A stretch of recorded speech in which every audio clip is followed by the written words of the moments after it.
is Inovio Stock down 28% today? What's going on, everyone? Gilman back with Live Wealthy, back with another video today to take a look at Inovio Pharma, ticker symbol INO, to discuss what we see in the stock, why it pushed down that much today, and what the future of the stock could look like. So real quick, if you haven't yet, please go ahead and like this video, subscribe to the channel if you are new. It really helps us out as we are trying to grow. So wasting no time, getting right into it. Let me just pull up my chart really quick, and taking a look at the one-day chart, what we see here, kind of just taking a look at where we were trading on Friday, we were almost at $17, so $16.96, all the way down to $10.28 today, which was a huge drop, just a gap down overnight, and then pushed a little higher in 13s, but then we're kind of moving sideways in the 1220s right now. So what caused this move? Well, taking a look at some of the news that came out regarding Inovio Pharmaceuticals, so initially it dropped about 39%, as we can see in this article here, but the trial for their vaccine has been put on hold currently until they answer some questions posed by the Food and Drug Administration, the FDA.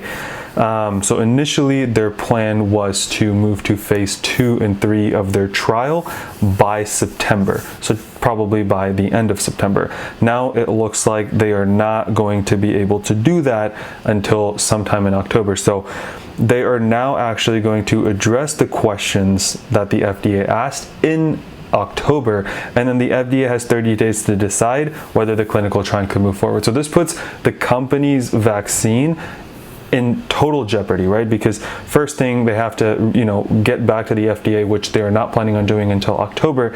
Granted, that's only a few days away, but when in October they do that is a big question as well. And then the FDA has 30 days to sort of, move into that. Now, one thing that I want to say is, so phase 2 and 3 is sort of what they were looking to move into. Phase 1 gives it to a small number of people, and then phase 2 and 3 is where they sort of diversify and give it to a bunch of people just to make sure that the vaccine actually works as they intended it to. And that's sort of what's stopping them. So, taking a look at, we've got Moderna in phase 3, we've got the Pfizer vaccine in phase 3, and then we've also got recently the Johnson & Johnson one in phase 3. So when we compare Inovio still at phase 1, it is a bit worrying that they are this far behind some of their competitors. Furthermore, another thing to point out is, they had initially, like I said, planned to start phase 2 and 3 in September and make 100 million doses in 2021, but now that timeline gets pushed back. The other thing is they have some lawsuits with stockholders and a company partner, so just some company politics going on there. But the one thing that is going for the Inovio stock is that they developed a DNA-based vaccine, which are delivered into the skin with electric pulses from a handheld device. So the concept of it is cool. It's new. It's something that we haven't really seen much of before.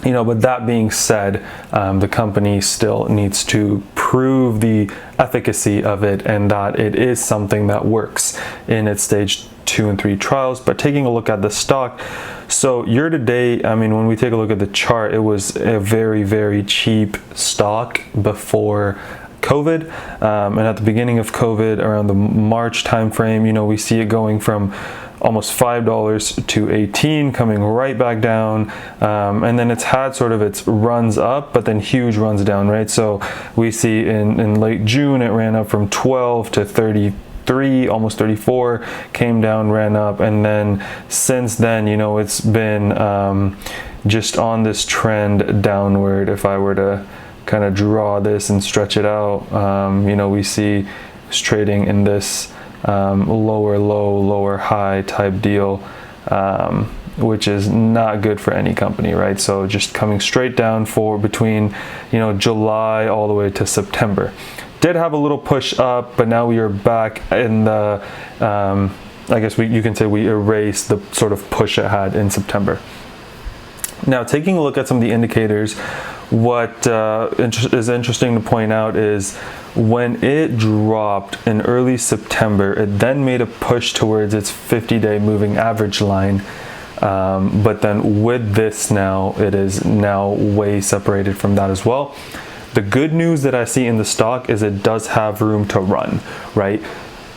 It's got, you know, previous set highs here of around $18 that it was just trading at, and then, you know, previous set highs of 34. I don't think it gets to 34 anytime soon again. I think that was more of just hype, pumping. I don't know what it was. I wasn't too closely following the stock at the time, but you know, clearly it came up and came back down in the course of a week, so something crazy was going on there. But you know, the good news is it's got 200-day moving average line support around 1146, so it did kind of go under that, and other than this sort of time frame here for a few days in September, what we see is it's always stayed above that, which is good. So it does have some support.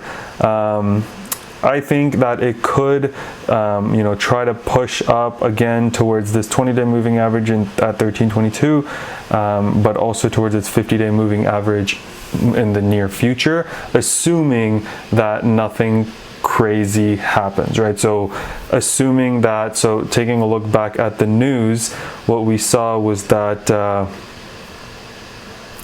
let's see, where was it? I remember seeing something about, so it's additional questions. It does not impact their phase 1 testing, which is good. So yeah, they can still continue, but not into phase 2 and 3 until the FDA approves it. So it'll be really interesting to see kind of how it happens. I think to be an investor in the stock, you kind of have to keep up with what they are doing in terms of responding to the FDA and how the FDA responds to that, and that'll determine whether they can move on to phase 2 and 3. I think that if they are approved for phase 2 and 3, that the stock could pop and easily go towards this you know, $16, $17, $18 range that we've set before, but when that happens will kind of depend. It does look like there is, you know, taking a look at the momentum, we are trading sideways right now, which is good. This might be the price that we stay at for a little bit before the stock decides kind of where it wants to push, whether that's upward or downward.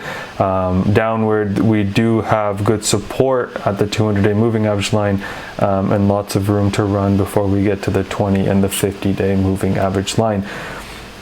That's all I had for you guys today. Hope you guys enjoyed the video. If you did, please like the video, subscribe to our channel if you are new, or if you're returning and haven't subscribed yet. Comment down below if you are in Inovio or what you think the future for Inovio could look like. Let's remember to be a bit better every single day, and until next time.